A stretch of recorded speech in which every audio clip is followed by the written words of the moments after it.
There appears to be no risk of radiation exposure here in California. At least that's the word from the Fresno County Health Department. But just the same, iodine pills still in high demand. Some claim they can help fight health problems caused by radiation exposure. But doctors say taking them when there's little to no risk can actually do more harm than good.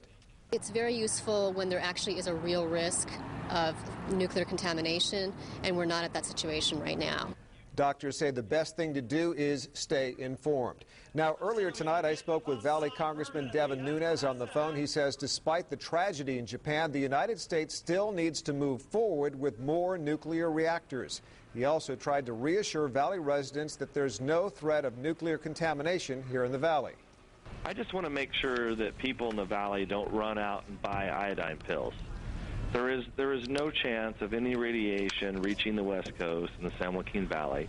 Congressman Devin Nunes said that some media reports have been irresponsible and could be hurting America's push for renewable energy in this country. Nuclear power is safe, and most importantly, it is a necessity for us to compete around the globe in the future.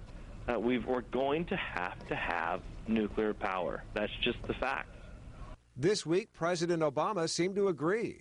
As I've said, I think that we've got to look at all potential energy sources. Congressman Devin Nunes said the 23-foot-tall tsunami that damaged the Daiichi nuclear power plant would not hurt California's Diablo nuclear power plant.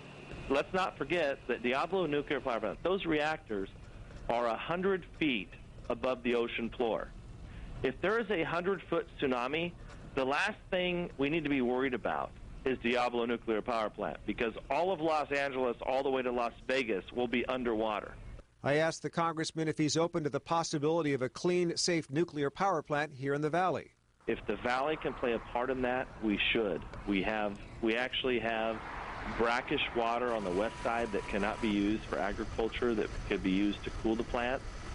Now, earlier in our web poll, we asked, are you worried about the possibility of radiation exposure on the West Coast? Here are the results of our informal poll. 27% of you who responded said yes, they're worried, while 73% said no.